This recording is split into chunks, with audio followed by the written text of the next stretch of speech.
This week, we rant about angry parents, rant about corn, rant about 13 Reasons Why, rant about cats, rant about Microsoft, rant about bad movies in general, and praise anime. Also, Casey experiences middle school all over again. So, gather around the internet campfire, everyone, because it's episode 8 of Let's Regroup.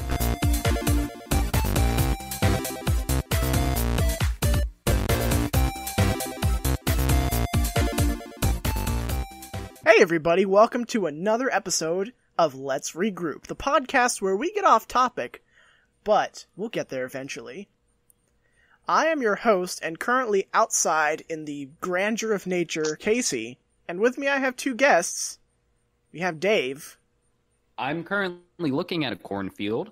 I am inside because I'm not a crazy person. And we also have Rolls. Yeah, I'm inside too. This air conditioning is way too sweet to give up. Yeah. Boy, it sure is hot outside. Yes, it is. How hot is it? It's so hot that I can feel all of my orifices leaking fluid. All of them. Ooh, that's a bad spot to be in. Yeah, you gotta get that checked out, probably. I'm not a doctor. Might be sweat, might be chlamydia. Anyway, I'm out here because it's literally the only quiet place in the house. So, yeah. Just be careful. Don't get bitten by bugs. Oh, that ship has sailed. I drenched myself in bug repellent a little bit ago.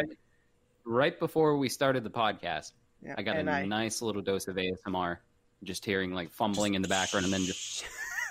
It was wonderful. Oh, summer nights. Exactly. And, it's actually pretty nice out here, despite the heat. I definitely couldn't do this in the dead of winter.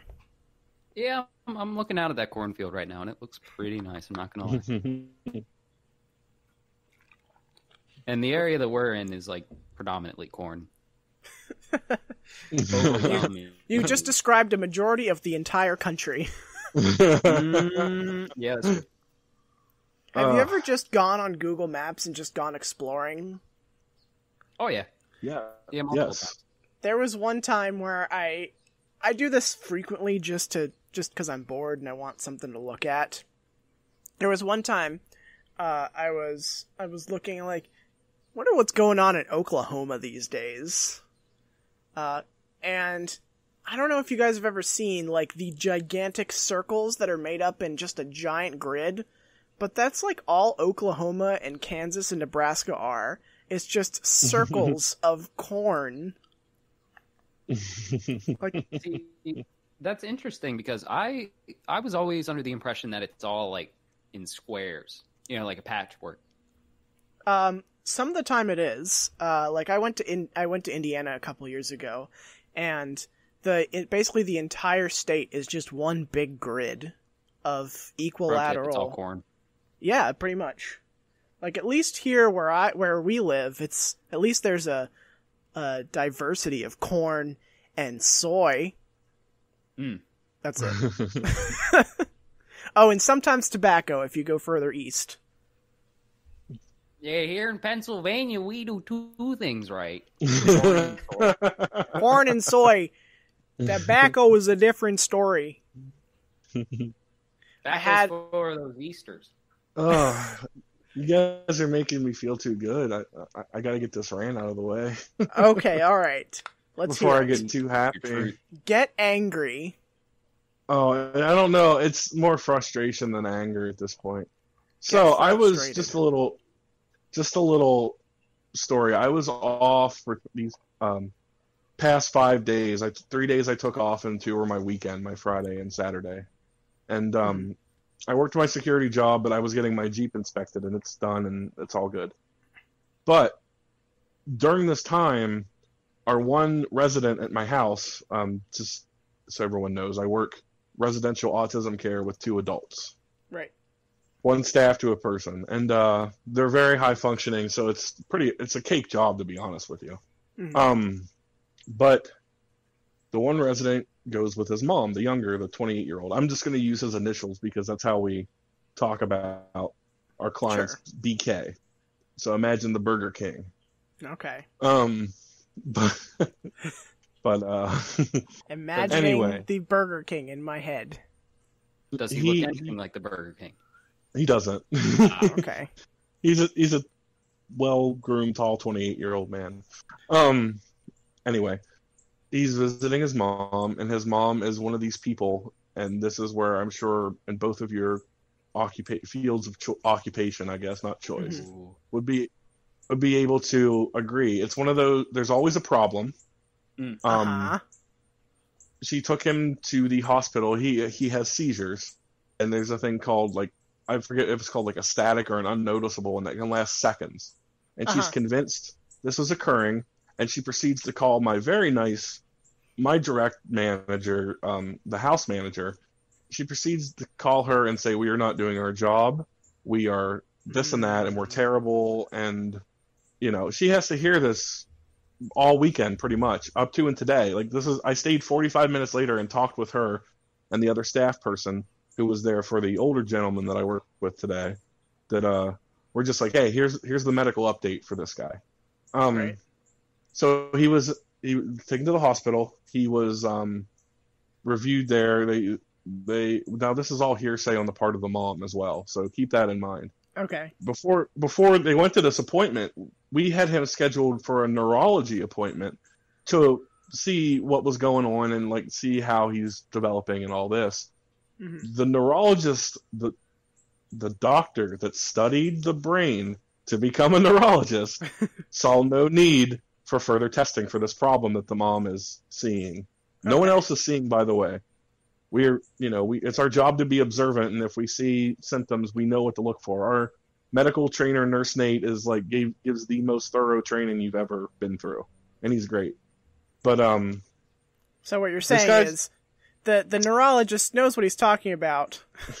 So if there's no need for testing, there's probably no need for further testing.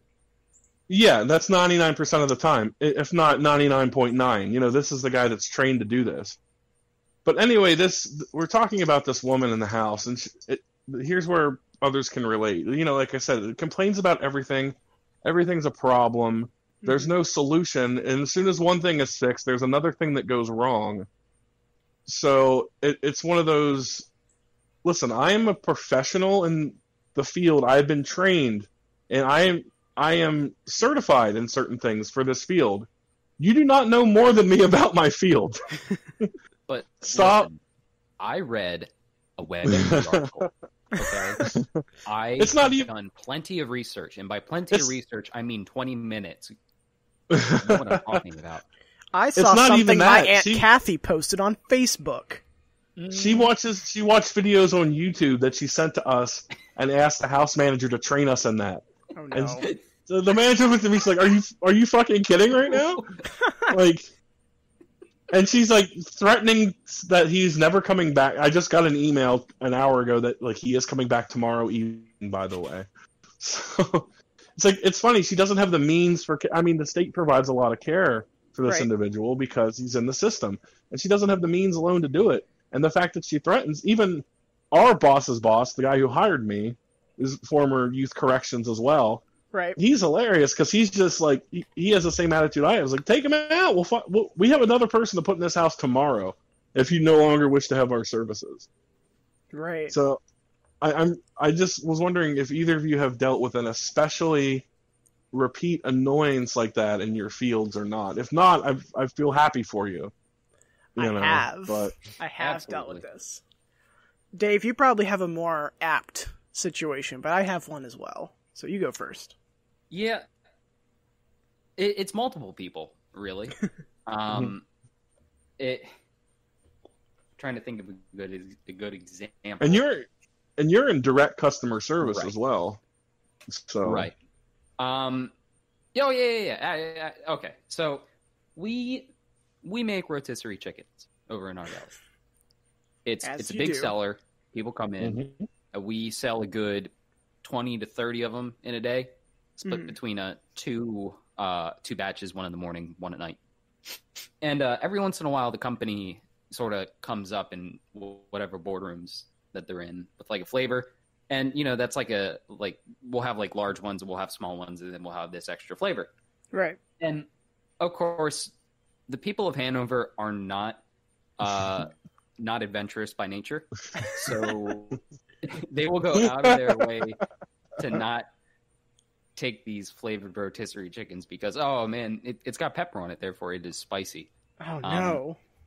So this older gentleman who comes in, and I've experienced this man before because he would frequent the subway that I used to work at as well.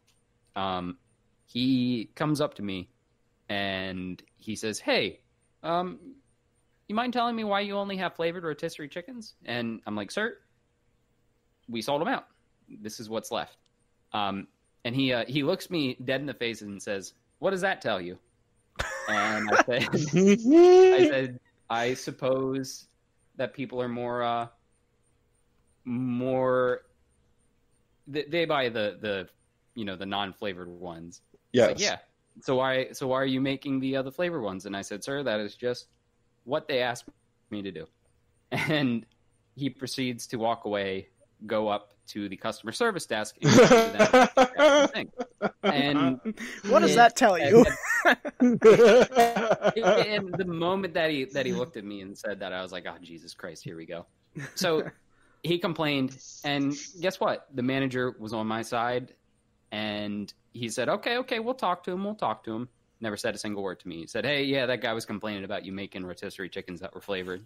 And we were just like, "What an asshole."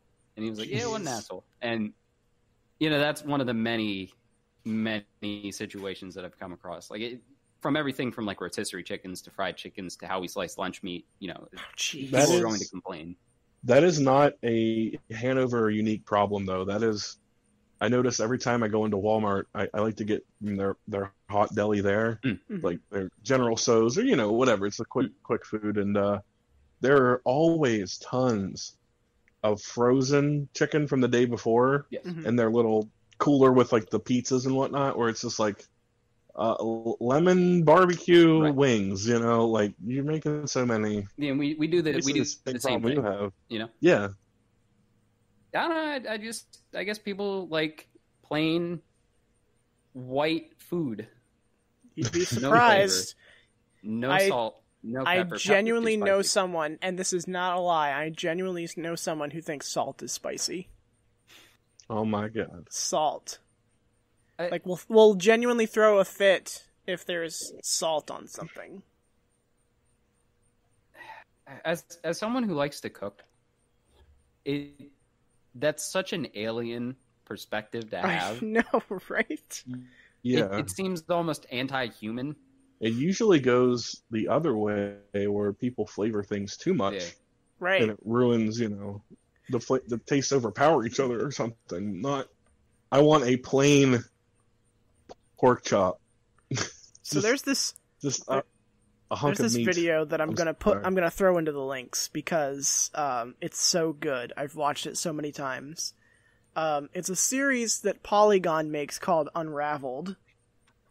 In which Brian I love that man. A wonderful man. His style of humor is right up my alley. But one of the videos, well, first of all, the series inspects in a very mathematical and analytical sense, tries to examine different aspects of video games specific to certain series, and tries to examine them in some sort of analytical way. So, like, for example, he looked at every single book that is in Skyrim and tried to figure out which one was the most interesting. There was one where he tried to figure out which Castlevania enemy would give the best hugs. I would like to point out my favorite. My favorite is him sprucing up his apartment based off of what would make his sim happy.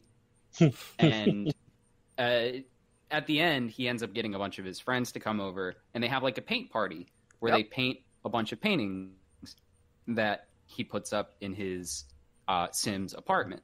And it honestly ends on a kind of poignant and kind of heartwarming note where he's like, yeah, no, these paintings that my friends came together and painted on a really fun night actually does make me happier. And yeah, because it wasn't the paintings themselves, it was the fact that he got all these people together and they just had a really good time doing it. It was the story behind it, yeah. So the one that I'm talking about, I will lead back to why I'm bringing it up in the first place. He and a friend of his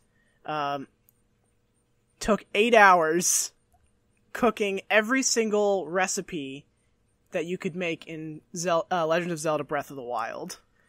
Trying to go as true to those recipes as physically possible. There were like 64 of them or something, and they had 8 hours to do them. So some of them got really gross, and some of them turned out surprisingly well. If you're not aware, in Breath of the Wild, you take at least 2 ingredients and as many as 5, and you cook them, and then you get some sort of dish that you could eat to gain hearts. Most of them do not involve salt. And it became very apparent that the ones without salt were terrible. And like the salt ones were like middle of the day, and they were both commenting like I've never realized how much food tastes better when you add salt. Because like they were using like a rice cooker and boiled carrots to make a thing, and like just like terrible combinations that you would not do in regular times. Yeah, seasoning is absolutely crucial to cooking, and that's why the whole not having salt on your food thing seems kind of like anti-human to me. Like, yeah, like it's an alien concept. Like, a regular dish in my household is plain wings. Mm. And I just can't fathom that. Because even if I were to eat plain wings, I would at least dip them in ranch or something. But nope. You gotta have a sauce. These people just go ham on plain-ass wings. That's interesting. I mean, to each their own, I suppose. Yeah, I can't imagine that, though. So there's no wing I've ever had that's been plain. Yeah. So I'm not someone who engages with the public very often. I deal with the public's children a lot of the time. Yes. And I find that because they're all the same age and they're in the same place and they all know each other, that they're a lot more tolerable.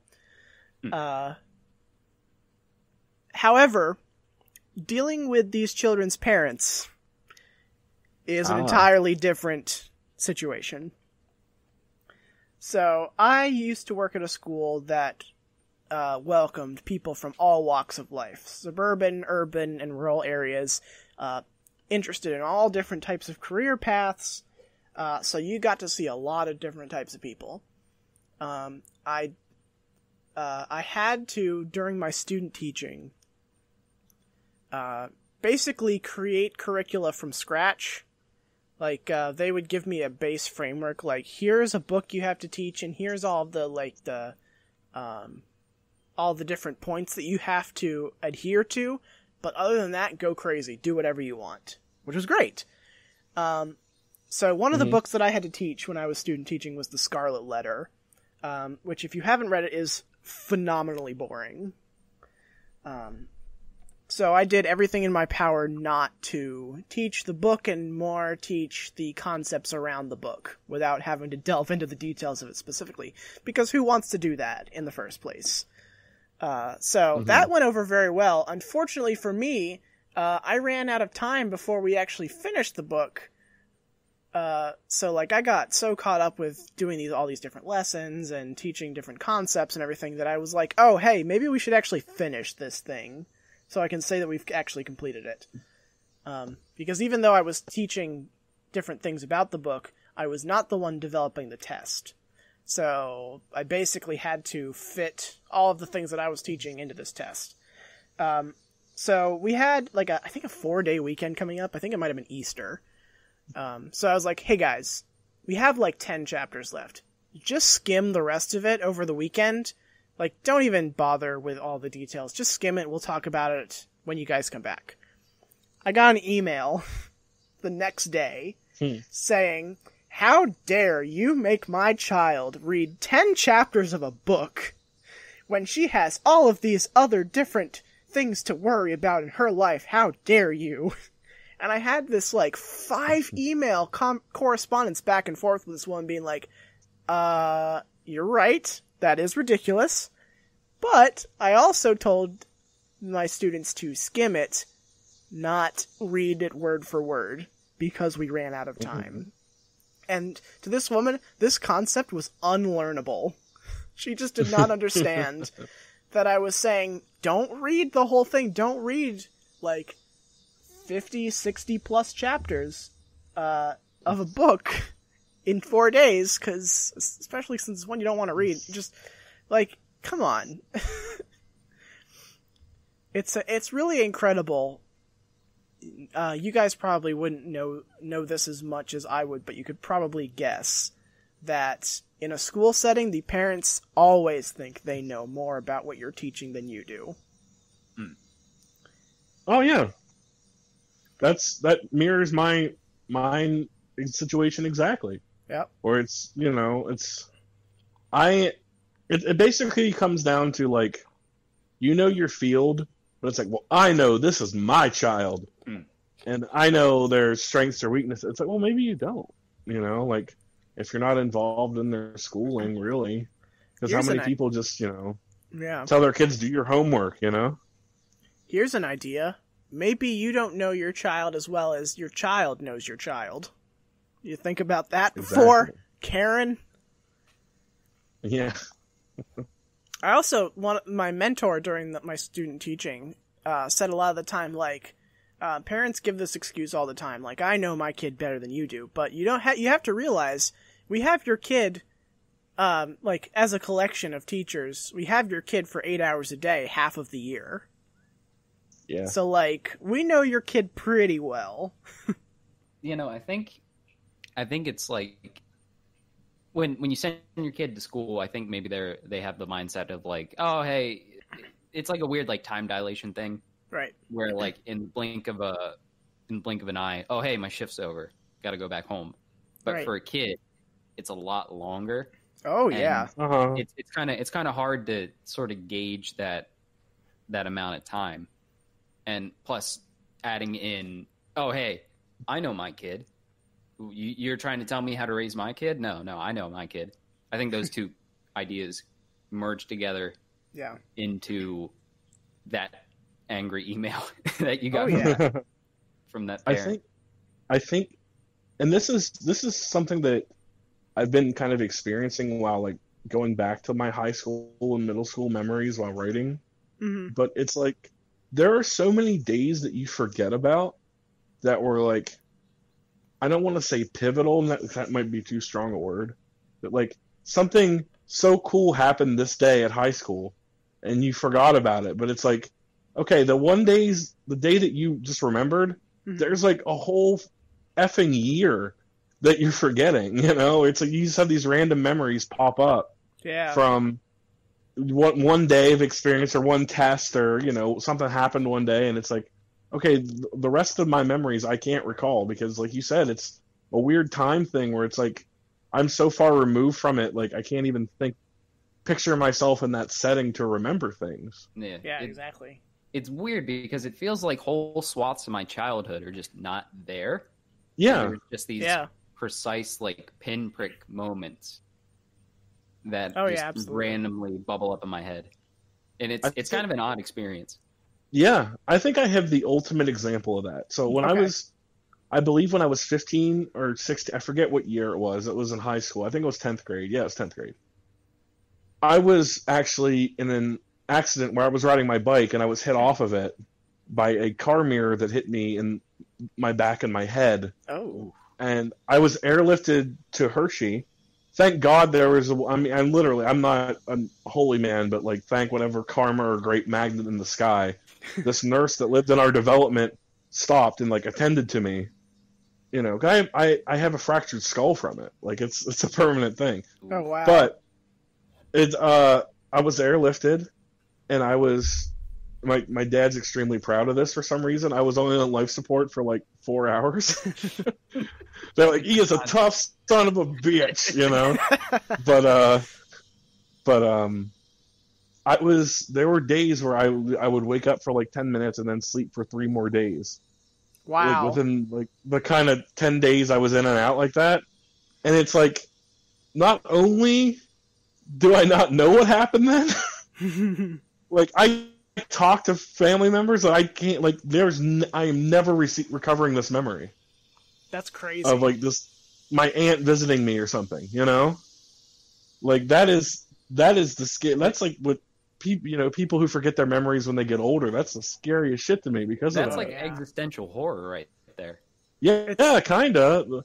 Like there was 10 days where I like didn't really exist. My existence was paused. Just in biological form, not, but like mentally, I was just like you hit pause on a movie, you know? Jeez. It's like your whole life was like accordioned into just a very small fraction. Yeah. Now I'm very lucky that, you know, I'm in the shape I'm in. The worst thing I have is my one eye's a little lower than the other, and you would never notice it until I told you. Uh-huh. But I have that, and I sometimes get headaches more than I did before. They said that'll be just a thing. But hey, if that's the trade-off, yeah, that's you got off pretty scot-free, all things considered. Yeah, yes, sir. I've you know, I'm not to take us down like a depressing tone or anything, but well, I'm looking out of this cornfield now. I'm just staring off into the corn. Keep seeing the wind blow through it, and it's the most goddamn beautiful thing I've ever seen in my entire life. Isn't it though? It's like, you guys ever just stare at a tree? You ever see that? You ever see signs like the cornfield and like it's damn spooky at times too, but it's also very relaxing. Listen, man, some of my favorite memories of like my girlfriend's my girlfriend, her family has like a huge family reunion where you get like, we're talking like 200 people in the middle of the field with like campers around and just massive amounts of drinking. Some of my favorite experiences have been just walking into that cornfield. Oh man, like just going in there at night and just fucking wandering around. There used to where I used to live. You guys know this. Where I used to live, I lived in a development, but that development was bordered by farms on all sides. Right. So, like, if you looked out in my backyard, you would see backyard immediately followed by cornfield. So, like, we would go out into this dude's cornfield in, like, October during Halloween and just, like, walk through it and just, like, spook ourselves out just because it's Halloween. It was a great time. And then my stepbrother would, like, horrify my younger sister, being like, hey, better not go in there at night because the corn bear is gonna get you. And he had this full body gorilla suit that he would dress up in, and he'd be like, don't you guys go out there, the corn bear is gonna get you. And we walk out there, and then he sneaks out in this goddamn gorilla suit, and keep in mind this dude's 6'3", and just like starts chasing us around, running through a cornfield at little kids. Oh yeah, we were like 12 at the time. Imagine being like a fucking like 4 foot tall kid and you see something about like almost twice your size. My size, I'm 6'3". Yeah, running at you in a cornfield in October. You're gonna die. Oh yeah, no, he would This is a guy that had no regard for the integrity of this farmer's corn. He would smash down entire rows of corn just chasing us. This is my fucking land. I own this. I only found out that it was him that was doing it when I think I looked in his bedroom at one point because I was looking for something, and I found the head of the gorilla costume. And I was like, you son of a bitch. I knew the corn bear wasn't real. I mean, what was I, 20, like when I was 21 to 22, 23, there's a group of friends out near the Giant in Shippensburg, that big cornfield, if you know where I am, Casey. Yeah. We used to walk from his mom's house and sit in the middle of the field and smoke a bong. There you go. Yeah, smoke a bong. And that would get spooky at night when you're tripping and there's nothing but corn surrounding you for 10 feet on either side. There's nothing spookier than getting high and checking out corn. Getting high out of your gourd and just... Absolutely. Then go back home and try to play Halo 2 and fail miserably at it. See, I thought you were going to say GoldenEye. That was going to be my guess. No, this is a little older. Yeah, a little older. But, Man, what else were we the most corn-themed episode podcast I know, right? Who would have thought? What is the other thing we were going to bring up? 13 Reasons Why. Oh, yeah. Don't get fucking That story doesn't have anything to do with corn. I hate Sorry. that book. The 13 Reasons Why by Jay Asher is a terrible story, and I hate it. So I can't imagine Why is that? The show, because it's so melodramatic. What don't you like about it? You Yeah. haven't seen the show? I have not seen the show. I don't want to see the show. I'm going to give you... Okay, so I'm going to give you the synopsis. I'm going to give you the synopsis of the book, and you tell me how accurate it is to the show. But all 4 seasons, okay? So, it stars this guy named Austin, who is, like, the most middle-of-the-road protagonist you've ever experienced. He has no personality. A girl at his school kills herself. For seemingly unknown reasons. Turns out that she had a tape recorder and a tape addressed to 13 different people, and her dying wish was to get these 13 different people to listen to this tape recording that explained all of her reasons why these people wronged her in different ways and led her to kill herself, and that they should pass along the tape so that all these 13 people could listen to it. And, like, it's just horrible. Like, the things that happen to this girl, I could imagine, like, isolated incidents happening to specific people, but the fact that they all happen to this girl is ridiculous. Like, the climax of this story is where she gets molested in a hot tub. And, like, that's like the tipping point. You described the first season. Yeah, exactly. Yeah. Literally nothing else. Okay.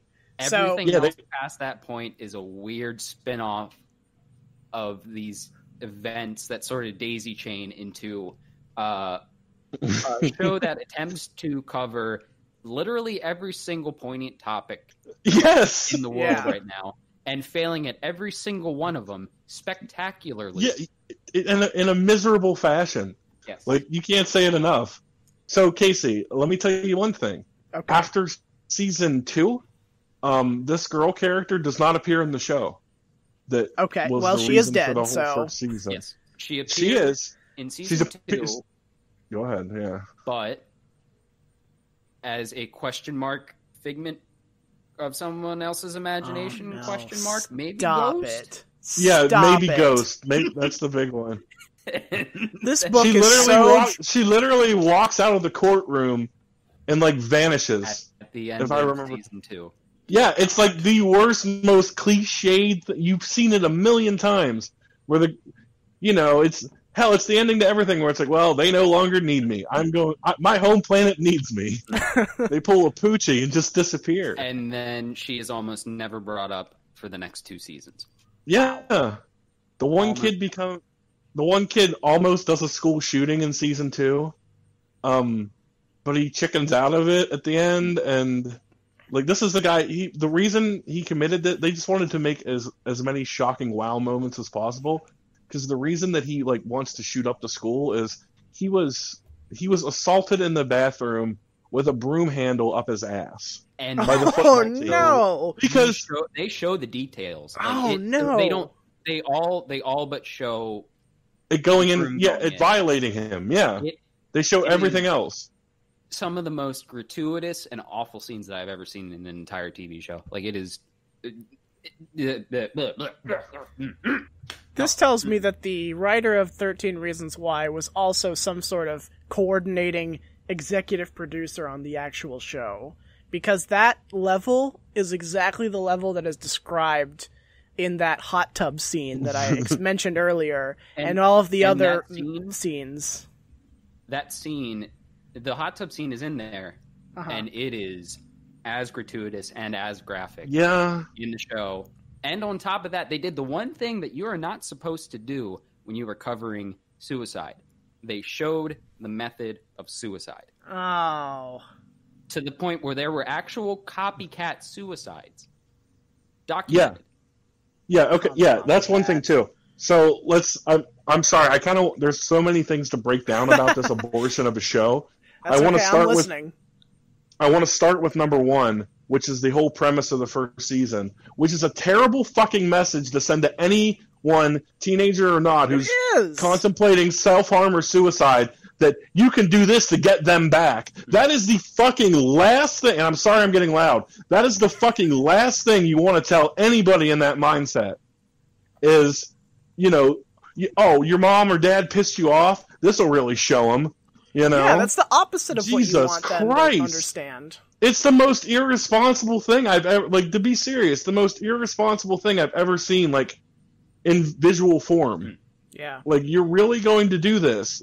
This doesn't seem, and then, the whole thing, again, season 2 with the school shooter, and, he's getting picked on because he was the weird kid who takes pictures, and, okay, so this is what we're going to do. We're going to have, the one kid that he was hanging out with, they basically were doing shit, from the Columbine home tapes. Shooting cans in the woods and shit. Right. Swear to God.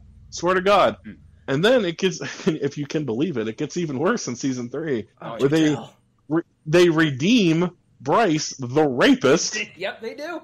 They do. They try and play it is a redemption story. They try and play it off as, maybe he wasn't that bad of a person in the first place. Maybe he was just a troubled child. Exactly. That's exactly how they play it off. Yeah, they showed his grandpa was one of these old boys that women belong only in the kitchen, and that turns you into a serial fucking rapist apparently. I don't think so.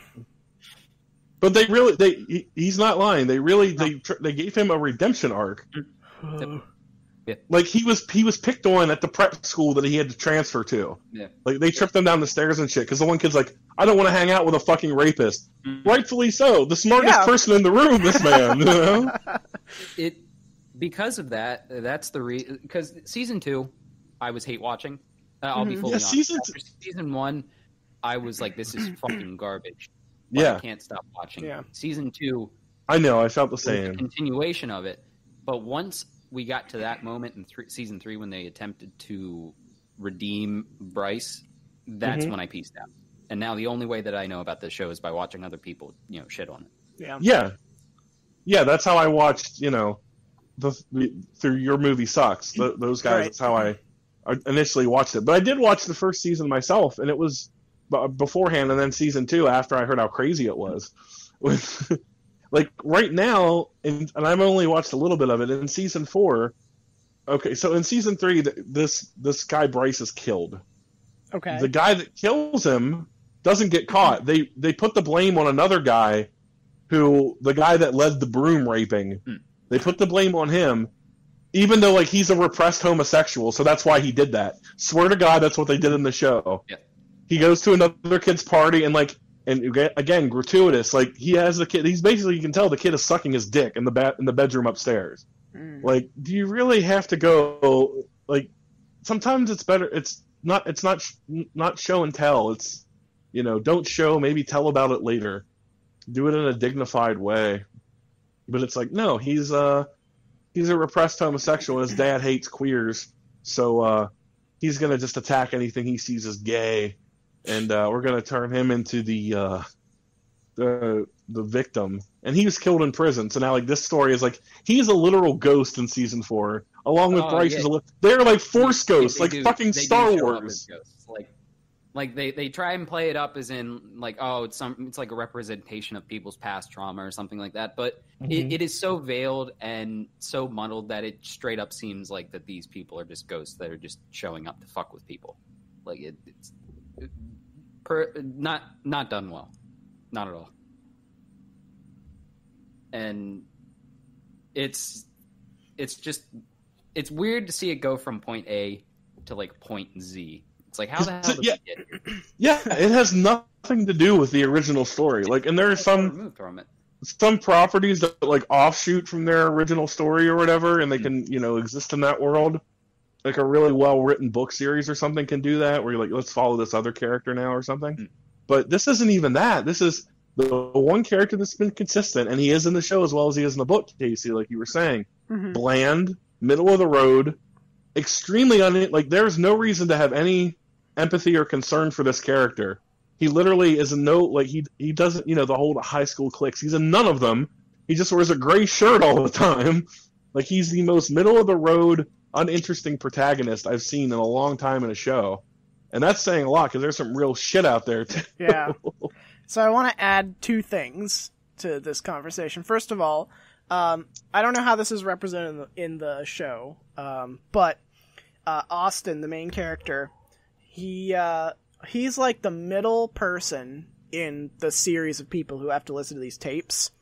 And Hannah's the girl who killed herself. Hannah's reason for why he has to listen to it is because you were a nice person, but you didn't do anything about it. I had all these horrible things happen to me, and you didn't do anything. Bum bum bum. Yeah, come on, that is people who die, even of natural causes, will get the mourners who are left behind will always think like, well, if I could have done this, or I should have done this. Like, that's not the sort of mentality you should be leaving on somebody. And the other thing... Oh, sorry, go ahead. No, go ahead. The other thing was, a while back, one of the subreddits I follow is book suggestions, and one of the things that I saw on there was anti-book suggestions, things that you do not recommend people to read. And so, of course, I had to jump in with 13 Reasons Why, because I hate this book so much. I had a couple people disagree with me. I want you guys to tell me if you think this is valid or not. Here's what somebody said. It was my understanding that because Hannah is pretty over the top and not thinking clearly, that it shows that someone who is suicidal doesn't necessarily have good reasons for doing it, and that they'll attack people who don't deserve it from being depressed. That made me appreciate the book more, since it's a take on suicide that isn't talked about that often.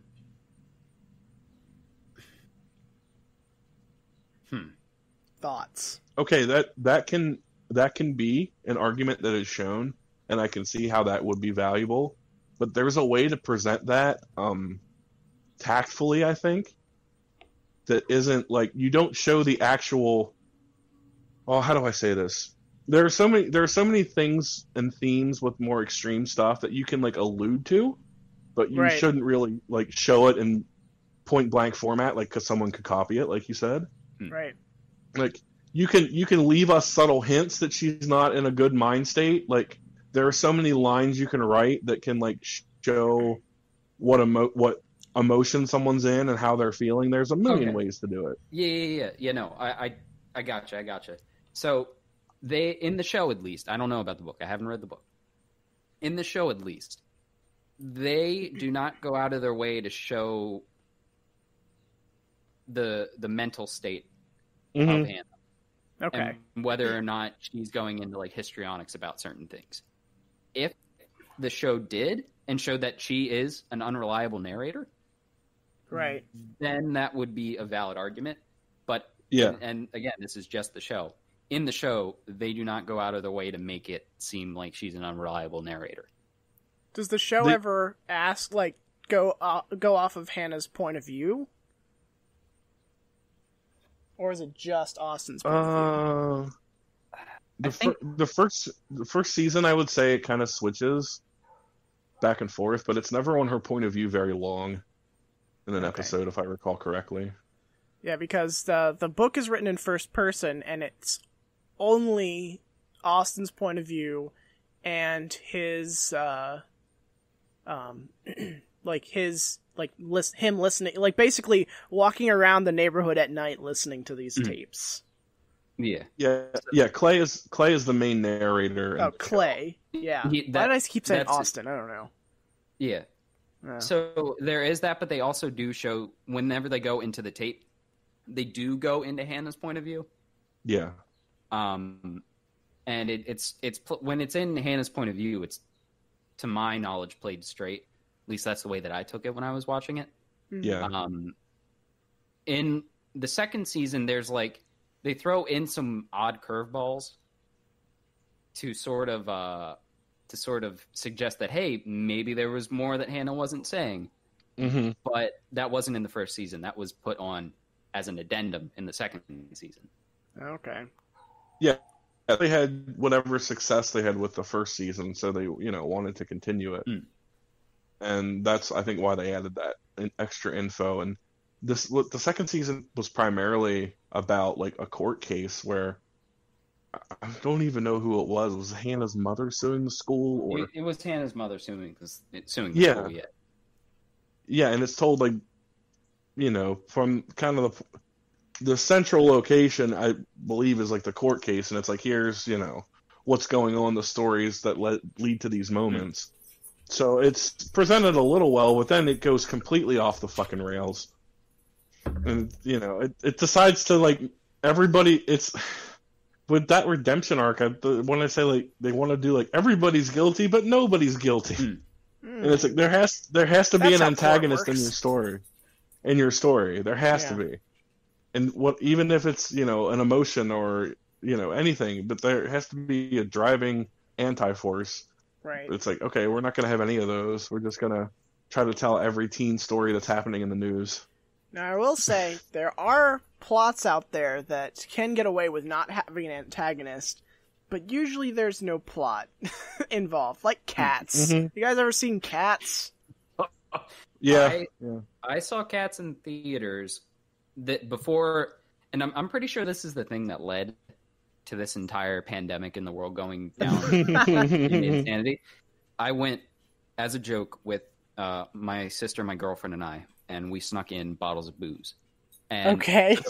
The first 30 minutes. That's a good call. The first 30 minutes that was some incredible entertainment. Just looking at the bad CGI, because this was like post-patch, or pre-patch, I'm sorry, before they patched the movie, which is an interesting thing. They George Lucas it. They did within like a month. So awful CGI, and I just kidding. Here's the real version. I had a loose knowledge of like what the musical was going to be about. 30 minutes were great, and then you're stranded in there, and you're like, wait, I got to watch the rest of this. Yeah. Oh, fuck, I got to watch the rest of this. Oh, so I watched. So I watched Lindsay Ellis's review. Yes, I did too. Why is Cats? Yeah, she's great. The only review she's done that I've disagreed with was protest music during the Bush era, because I'm a fountain of knowledge on those fucking punk bands of the early 2000s. Of course. But anyway, this review was awesome, and it inspired me to actually download and watch, the movie and the stage play. And the thing about the play that maybe they didn't understand for the movie was that there isn't really a story. There's a very loose telling of events. One thing goes to the other, but there's no overarching story. Here's the plot of Cats. It's about cats. Yeah, cats frolicking. Yeah. Like, loosely, they all kind of want to die, and it's like on Broadway! It's like a weird death cult where one of them gets chosen to be reborn. Yeah, the yellow cats all want to die, and the one that they hate the most is the one that ends up dying anyway. Right. And I actually kind of like the musical. I think it's interesting. McCavity! Yow! But the CGI was so bad, and that's crazy because when you look at really early CGI, even some of that is better. Jurassic Park does it so well. Yeah. And that was 1993. I was thinking of the Marvel movies, that even the earliest, like, Iron Man looks significantly better than Cats. Yeah. Well, like, that movie also is not finished. Yeah. It was not finished in time, but you're right. Your point still stands.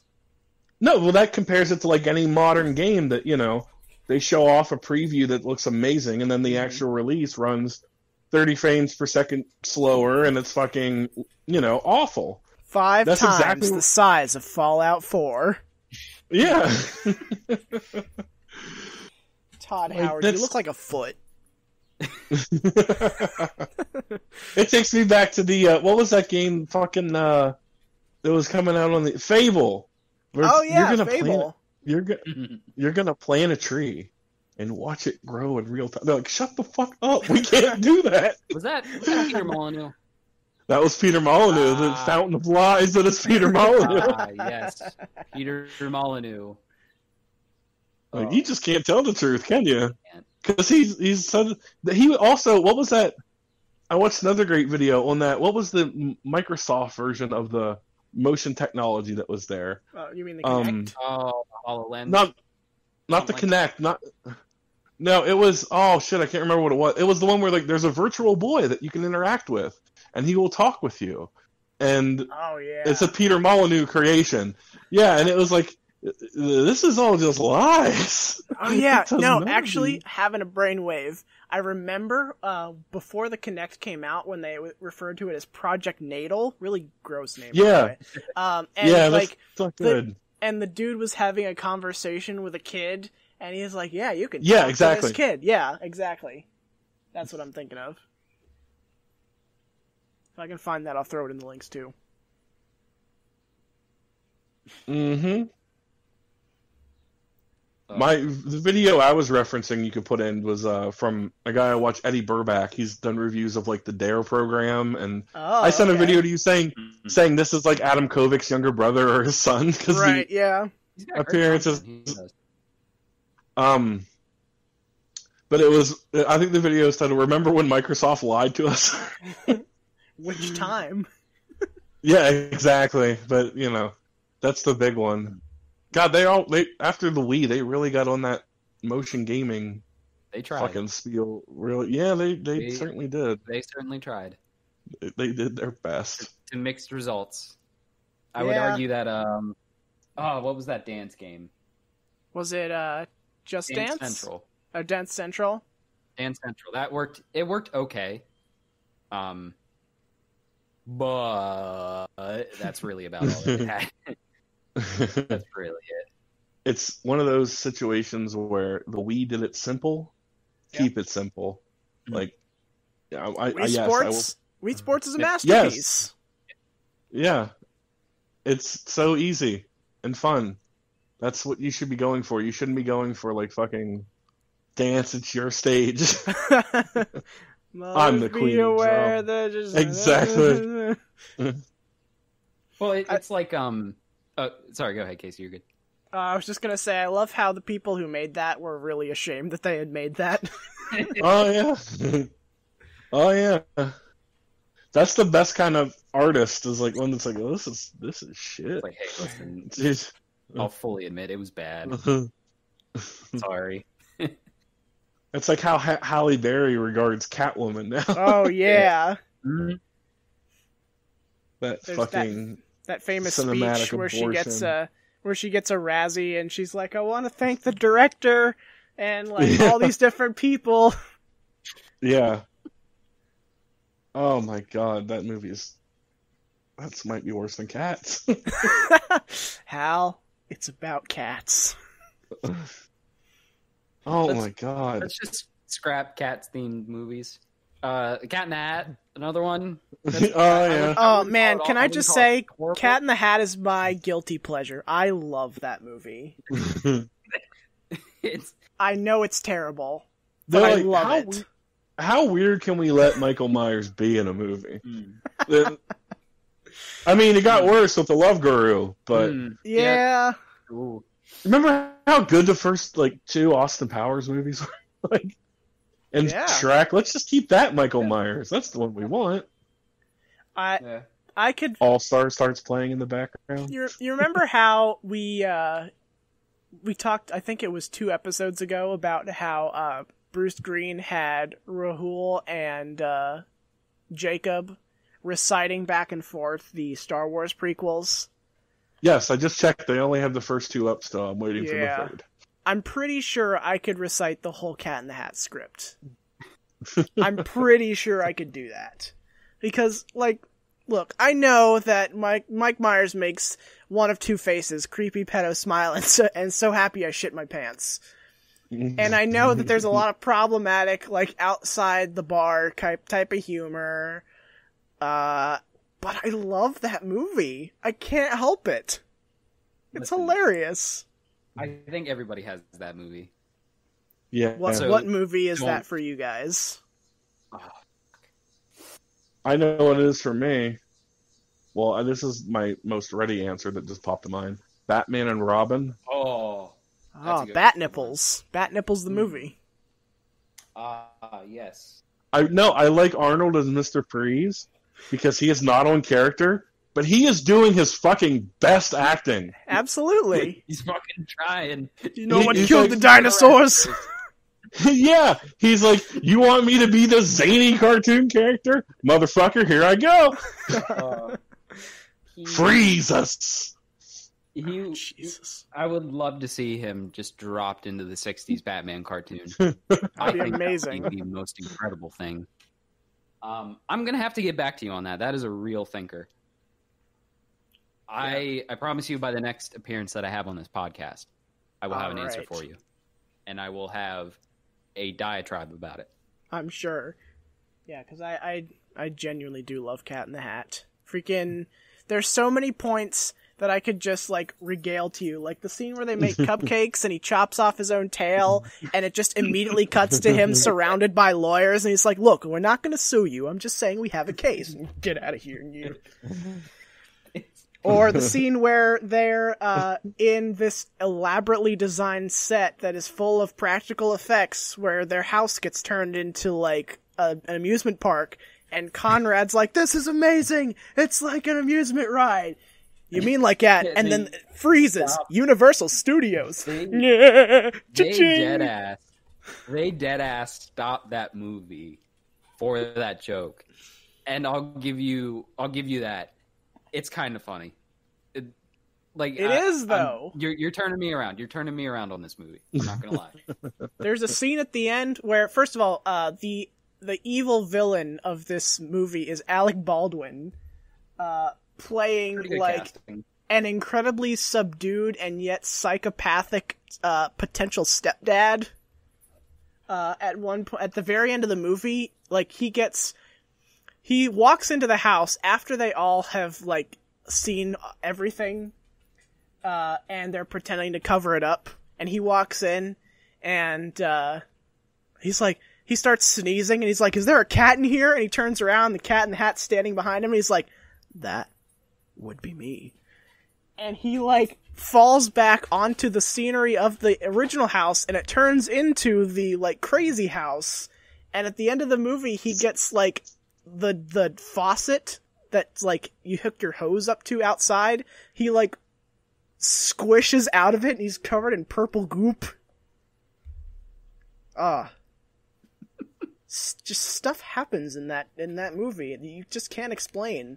There's a scene where they go like they're looking for his. I'll just keep going. I don't care.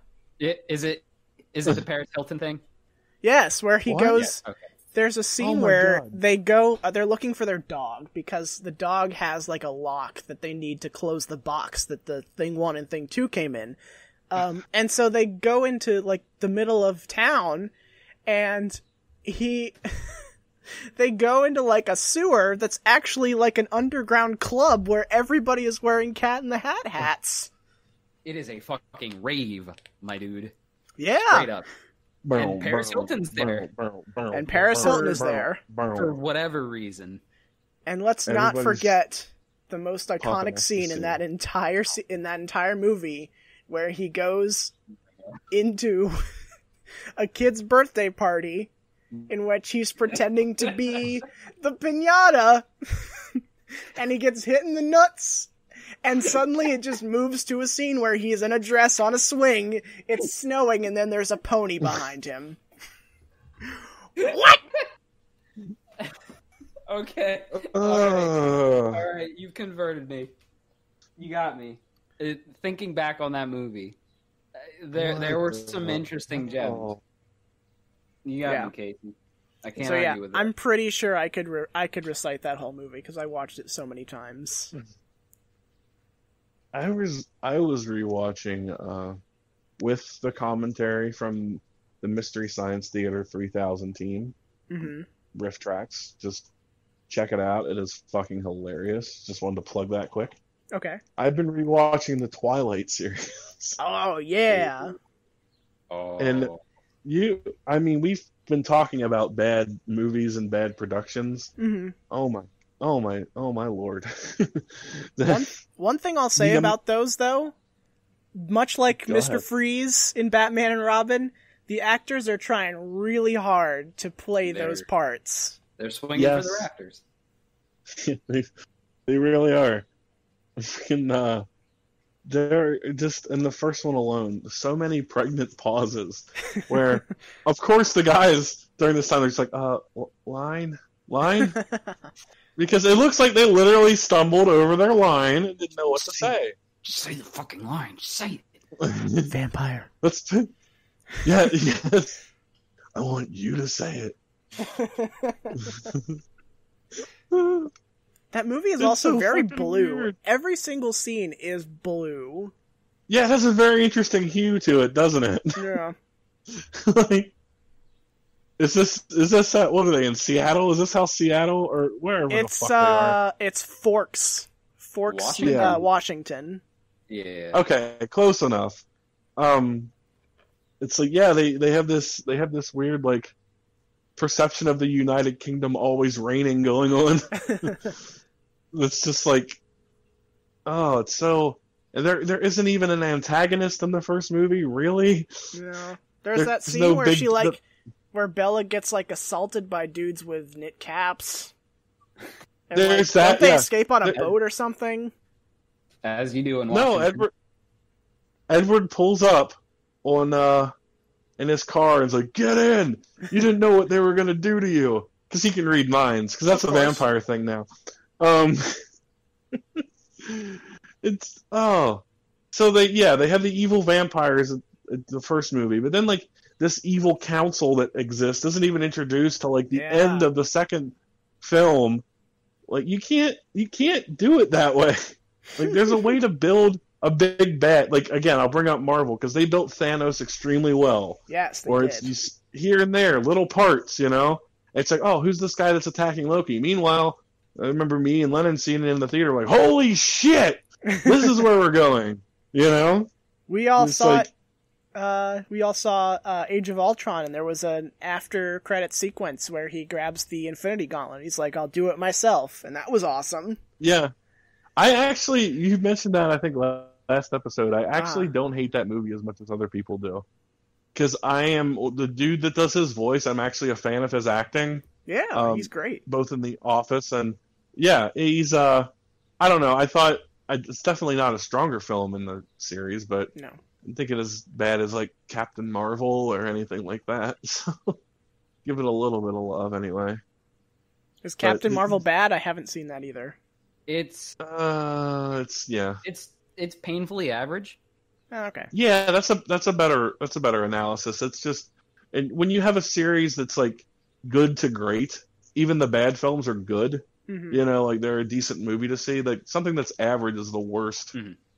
thing you can be, and I think you're right, that's a really good description of it because I know a lot of people were butthurt about it because she's the most powerful because she's a woman, and like people were mad about that.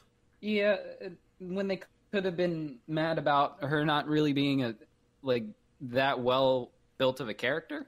No, instead they're just mad. It's like, woman powerful bad. Because when I rewatched it and like canon order, it was film number 2 after Captain America. Right. So when you watch it, you can appreciate it more knowing this is who she is and she's in space. Then when Fury's like, oh shit, I need to call in my last resort. It's like, oh, but they didn't do it like that. They released it like 8 months before. Yeah. It wasn't Infinity before the other one. It was like the movie that came out right before Endgame. Mm-hmm. Yeah. A lot of the details, a lot of the key details from Endgame were because of the two movies that came out between between Infinity War and Endgame. Yeah. Yeah, because that was the second Ant-Man movie too. Yeah, which where he's the only one who survives the snap. Yeah, I'm proud to say, like, it wasn't that. I was thinking it would be, well, they didn't have a chance to introduce the fucking Fantastic Four yet, but I thought it would be something like that, like, you know, the negative zone and that, where it's like, oh, subatomic zone. That serves the same purpose. That's a good story. Yeah. And it's, you know, it's the climax you want. It's everything that happens good in Endgame, but it's like, it's just a shame that the film that preceded it had to be like the most average. Yeah. Kind of, okay, I can do without this. Because you really can. Like, you don't really need to know, like, her origin story. Just know, like, this is the strongest character. Right. And they made that at the beginning. I think they had to write it in because they didn't have her established yet. Well, it's like, where were you when we were fighting him the first time? Right. She's like, I was across the universe. Like, oh, I was helping so many other people. Yeah. Okay. You sure? I guess. All right. That's like, which is, you know, I think that's like probably number one on the worst like story writing, you know, things where it's like they were over here. It's rather hand wavy, honestly. Yeah. Yeah. Oh, it's a huge one. Yeah. So, I'm having such a great time, but we are coming up on time. So I want to end with something that I alluded to you guys before we started the show, and that is that I've returned to middle school. That being, the reason behind that is, so I'm not a big anime watcher. I never have been. And that's not because, like, I'm not those kind of people like us. I don't watch anime because I'm above it. I just never have. Because no particular reason. But between last podcast and this one, I started watching Naruto because I saw it was on Netflix and I was like, okay. And I love it. I can't help it. I actually really like it. Did you watch through all of it, like every single episode? Not yet. I'm in season 3 right now. Okay. So you're in the tuning exams or after? I'm just after the tuning exams, which I really like that too. The bridge sequence was a little slow, but the tuning exams I really enjoyed. It was slow, yeah. I've watched all of it. Well, I watched the first series, and then I pretty much read Shippuden because when I got into it, it was still being produced, the episodes, and I was like, I'm not waiting to continue the story. So it's really long. First off, in manga, so there's that. But it is a good story. I actually really like that show. I enjoy it more than I enjoy it more than I thought I would. It's like really good storytelling. Some of it, I mean, you know. So like, some of my qualms, I think, is just a general anime trope, like how there's so much filler, and that like the amount of action sequences you would expect to see in a show are mostly just like 30 seconds followed by or padded by lots of talking. And like monologue. This was a lot of the thing that they alluded to in Dragon Ball Z Abridged, which I had watched previously. Like, 2-3 people do all the fighting while everybody else just watches and commentates. Like, that's just a thing that happens. That wasn't really the case in, like, Dragon Ball, which, you know, was primarily, like, comedy mixed with martial arts. So it was... Everybody kind of did their thing, and Goku wasn't insanely strong, but then, you know, they continued it, and the power gap got bigger and bigger. But my favorite thing with Naruto is they actually the variety of characters and their specialities and their personalities. Yeah. And this is another reason why I think you would like also My Hero Academia, because they do a very good job of it as well. Now that's a show I do watch. I will have to eventually watch that. Yes, it's good. I really. I also would recommend to you. I was gonna say this just to you, but I would recommend, since you watch Dragon Ball Abridged. There's Yu-Gi-Oh, of course, and there's check out Hellsing Abridged from Team 4-Star. They released an episode like every Christmas season for 10 years, and it's even more like balls to the wall funny than Dragon Ball Abridged to me. I watched one episode of Hellsing Abridged from somebody else, and the only thing I remember from it is it's the fucking Nazis. That's it. So I'll have to watch that again too. But yeah, I really like Neji. That's my guy. All right. In Naruto. But let's see, who do I like the best? I'm also a huge fan of Shikamaru. I think I really like Shikamaru, definitely.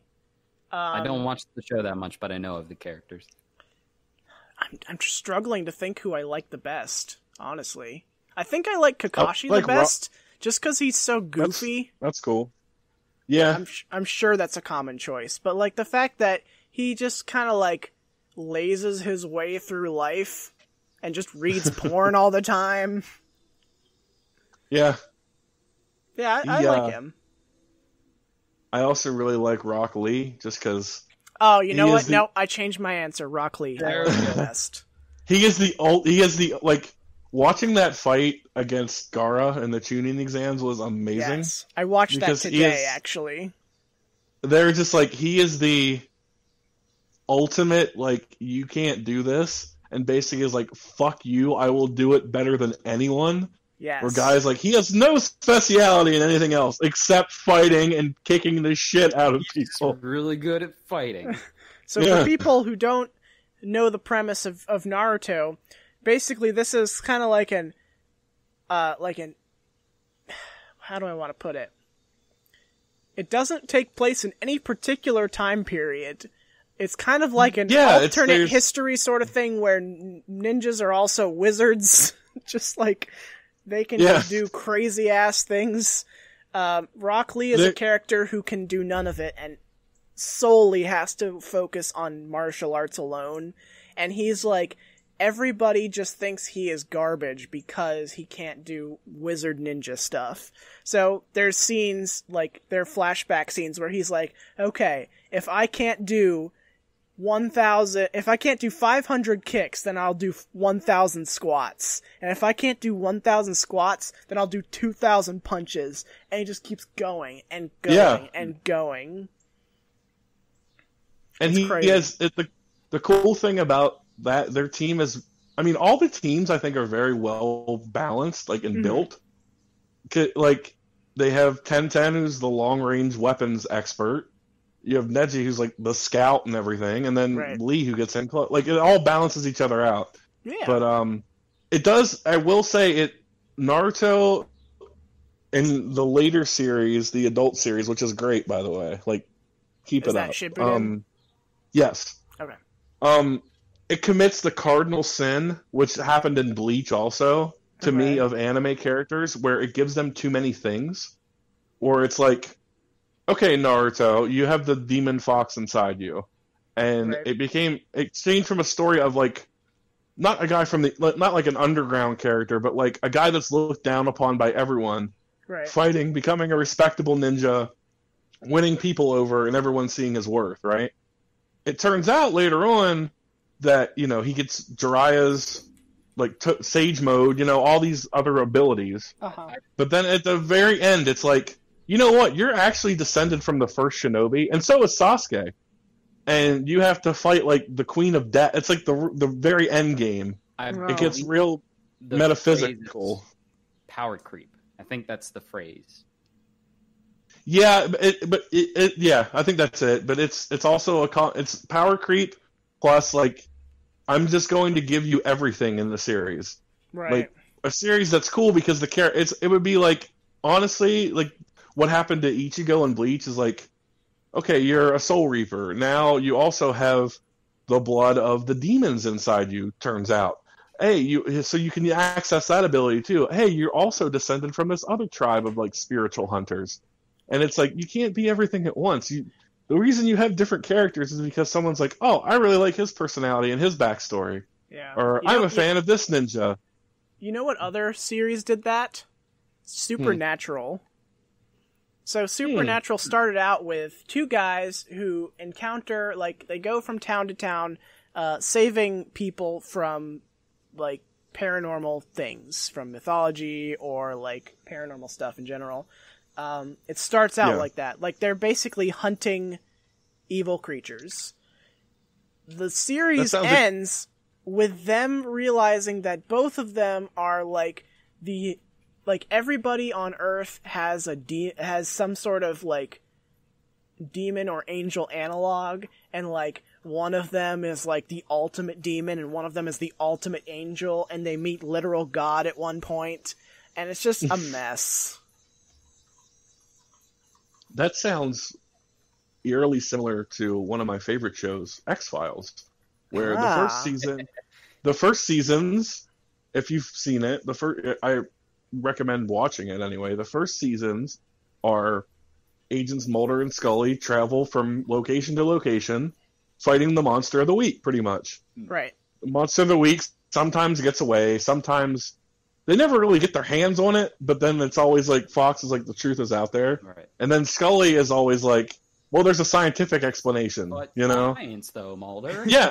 Yeah, and they played off each other really well, and they had a really good dichotomy going. But then it's this in that show, by the way. It's great. Everyone's great in it. Like, for the first years, you know?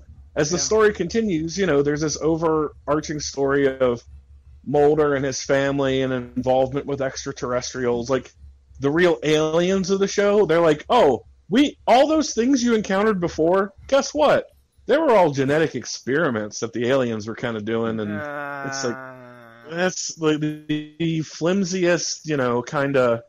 So it kind of did the opposite, where like your show, they were like the ultimate everything, where it's like everything else is just like, no, these are all just inferior versions of human alien hybrids or whatever the case was, you know. Wow.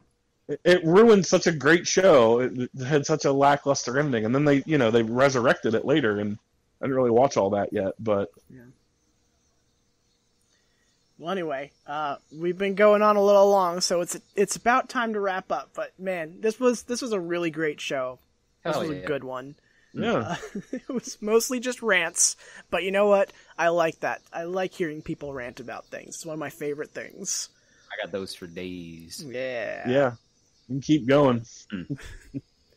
I would like to, but I'm still outside. My laptop is dying, so I'm gonna have to call it here, unfortunately. So until next time, keep in mind that if you have any questions or comments for us, you can always drop us a line at let's regroup podcast@gmail.com, or you could reach out to us on our Facebook page, which is also Let's Regroup Podcast. Or I should say the email is Let's Regroup Pod. Let's Regroup Pod is what it is. Sorry about that. And of course, if you have any suggestions for the unexpert segment, which I did not have this time because I couldn't find a good one, we'll take those too. But until then, I've been Casey, this has been Dave and Rolls, and this has been the Let's Regroup podcast. You're welcome, Internet.